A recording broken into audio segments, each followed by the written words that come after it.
One of the first things I recommend you do if you hit a plateau on your bench press is to start using different variations. There's a million different barbell and dumbbell bench variations, which means you have a ton of variety to choose from when you get stuck.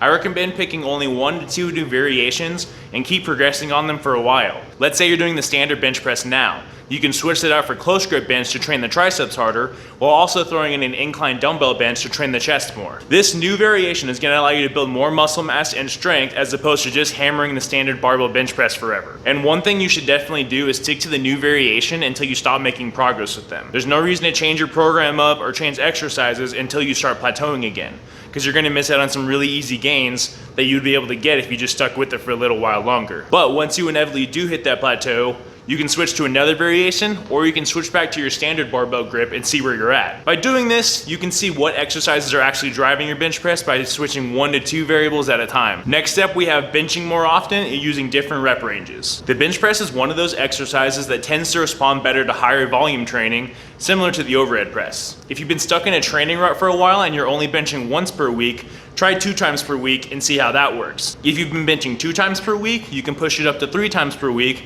and go from there. If you decide to go this route, make sure to use different rep schemes each workout to prevent staleness. The other thing you can do that I mentioned before is using variations as well. For example, if you bench press 3 days per week, you can use 3 different variations. By benching more, you're going to be able to drill technique multiple times per week, which is going to help ingrain the motor patterns. It's very similar to practice for sports. The players that show up to practice 5 days per week are going to get better faster than those that only show up twice per week. Also, your coach is probably going to cut you from the team if you're missing practices, but that's besides the point. Next step is going to be start using pauses. By pausing each rep for 1 to 3 seconds at the bottom of each rep, you're going to be able to build explosive strength and help take away the stretch reflex that assists you on the concentric portion of the lift. This is also going to help with starting strength off the chest, which is usually where people fail on the bench anyways. Using pauses makes a ton of sense in theory as well. If your best bench press is 300 for 10 reps, think about how strong you'll be if you back the weight off and build back up to 300 for 10 paused. Obviously, 300 for 10 touch and go isn't your best anymore. And once you take the pause away, I guarantee you'll hit a new PR as well. Next step is going to be pushing your overhead press. One lift I've used that has increased my bench more than anything else is the overhead press.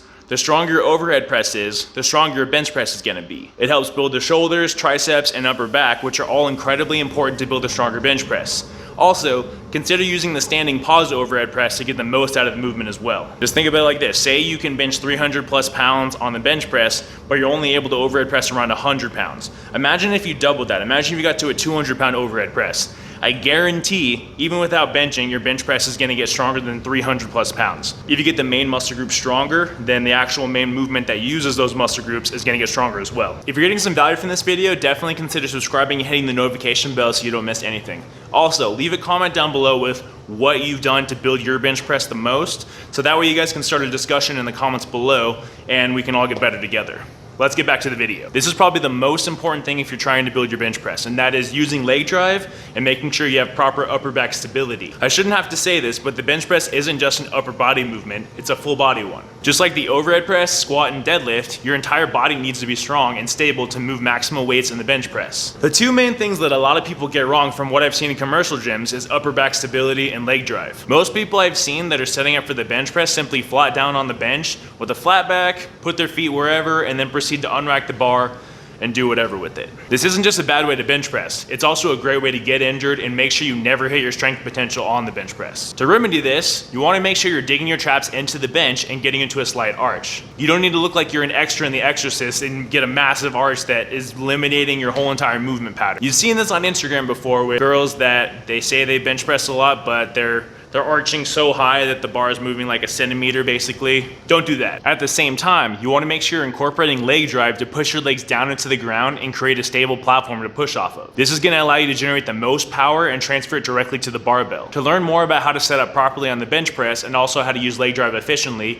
check out my videos right here. Finally, potentially the most important thing to help you break past plateaus is incorporating hypertrophy training. For the majority of people out there, a bigger muscle is going to be a stronger muscle. And while you may see a lot of smaller guys squatting and deadlifting their body weight many times over, when it comes to the bench press, The strongest in the world are all absolutely massive. With a squat or a deadlift, if you have the right leverages, you're gonna be able to move a lot more weight regardless of how much muscle mass you actually have on your body. When it comes to the bench press though, you need to have the biggest chest, shoulders, triceps, upper back, and upper body in general. You aren't gonna see a guy benching 500 pounds that doesn't look like he lifts massive weights. The more muscle you have in the upper body, the stronger your upper body movements are gonna be. Pretty basic. This means that going in and maxing out every week isn't only a bad idea. For most people, it's going to be a complete waste of time in general. To get stronger at the bench press for life, you need to back off the heavy weights for periods of time and actually focus on building muscle. This means getting stronger in the 5 to 20 rep range, focusing on getting stronger and pushing your body to grow. If you can only bench 200 for 5 and you slowly progress to doing 200 for 20, I guarantee you not only built more muscle, you also got stronger as a result. Basically, all this boils down to is backing off the heavy weights and pushing for rep PRs to spur new muscle growth and strength along with it. And that's it. Let me know in the comments below if these tips and tricks helped you out. Also, check out my videos and playlist here to check out more free content. My name is Dante, and if you enjoyed the video and want to see more videos on how to get stronger and build more muscle, subscribe now and hit that notification bell so you don't miss anything. Thank you all for watching, and I hope you all have a wonderful day.